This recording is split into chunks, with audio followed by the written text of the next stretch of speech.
Hey guys, it's Allie with AliAnswers. I hope that you're having a fantastic day. If this is your first time watching one of my videos, then welcome. And if you're a returning watcher or subscriber, welcome back. It's good to have you. If your loved one has been in the hospital and they're not quite ready to go home, it may be that they need to go to rehab. Now, one of the things that should happen once your loved one gets settled at rehab is a care plan meeting.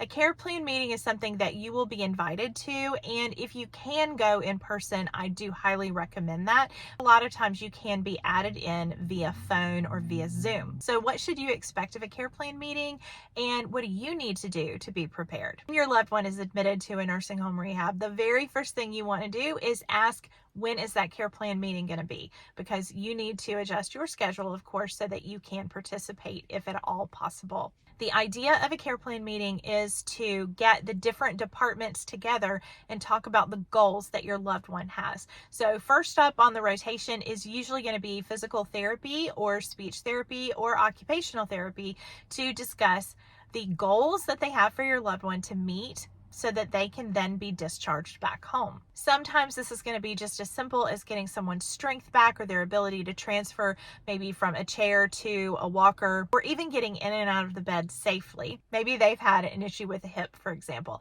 and they've had to shower in a seated position for a long time, or they've been using a walker or a wheelchair in the home. That is information that the care team is going to need to know because their baseline is going to be different. They are not going to maybe be able to get back to walking without a walker or not having to use a wheelchair if a wheelchair is a regular part of their daily life. Nursing is often part of the care plan meeting, especially if there are other issues going on.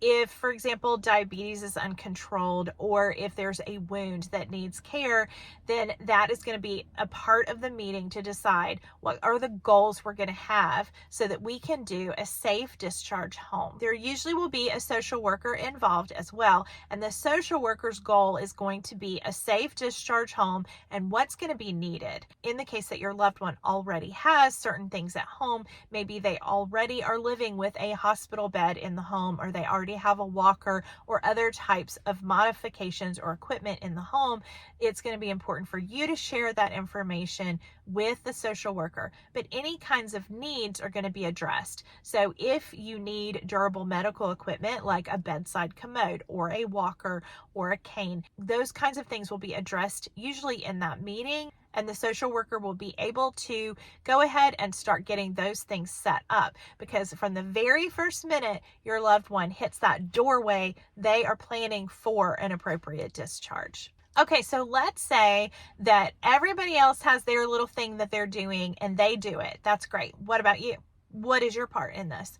One of the things that I highly recommend is that if you have certain needs, this is the time to address them. This is the time to bring up any problems that you're having that have either not been solved or not been addressed yet. Let's say, for example, that your loved one is a very healthy eater and they're not satisfied with the meals that they're getting. Let's say they get a plate with hot dogs and chips on it a couple times a week, and that is not how they're used to eating. They are used to eating lots of fresh vegetables and lots of salads and things like that. That is something that needs to be addressed, because not only is it important for your loved one to have as much fresh food as possible so that they can be as healthy as possible, there's also a mental piece to this, because we all know that if we get off of what our normal diet is, it messes everything up, right? So if your loved one is used to getting lots of fresh vegetables, it's fair to ask that your loved one get salads on a regular basis, that they are able to have as much fresh fruit as possible. I've actually seen where someone said to one of my clients, "You can't have fresh fruit, you're diabetic." That is crazy. Even diabetics can have fresh fruit. The care plan meeting is a great time, in my opinion, to bring up those kinds of things. But you also might have other questions or other issues that you or your family are having. Let's say that you are having trouble getting in after hours, or maybe your loved one is not getting transferred out of their wheelchair and back into their bed in a timely manner. this is the time to mention that. Now, I will tell you that you do not have to wait until a care plan to let someone know if you have an issue. Anytime that you have an issue that you feel like your loved one needs more attention in a certain area, they're not getting the time that they deserve, or they're maybe not getting their baths on a regular basis, or whatever it is, you need to be their advocate. And if you can't, or you don't want to, then you need to have someone else there who can do it. So either a family friend or someone like a care manager who can come in and advocate for your loved one. This is not the time to be a shrinking violet at all. This is the time to be very kind and appreciative and grateful, but very direct about the things that your loved one needs so that they can do their very best and get back to their baseline and be discharged appropriately back home. When I say discharge home, that can be to an actual house where the person lives by themselves. It can also be back to their assisted living or their memory care where they were. If your loved one was living alone and now this is it, this is the time that you're ready to make a change. You know that they need to be in assisted living. You know they need 3 good meals a day. You know that they need more support and care.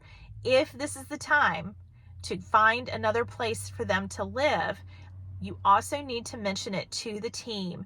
Even if you don't want to do it in front of your loved one, this is the time. You need to let them know. We are going to be looking for, this is a perfect time for us to transition our loved one into more care, and we have a plan for that. And if you don't have a plan for that, check out my other videos down below where I give some information about finding a new home for your loved one. The crazy thing is that in today's world, we're basically expected to step up and to know all of a sudden what to do, how to advocate for our loved ones.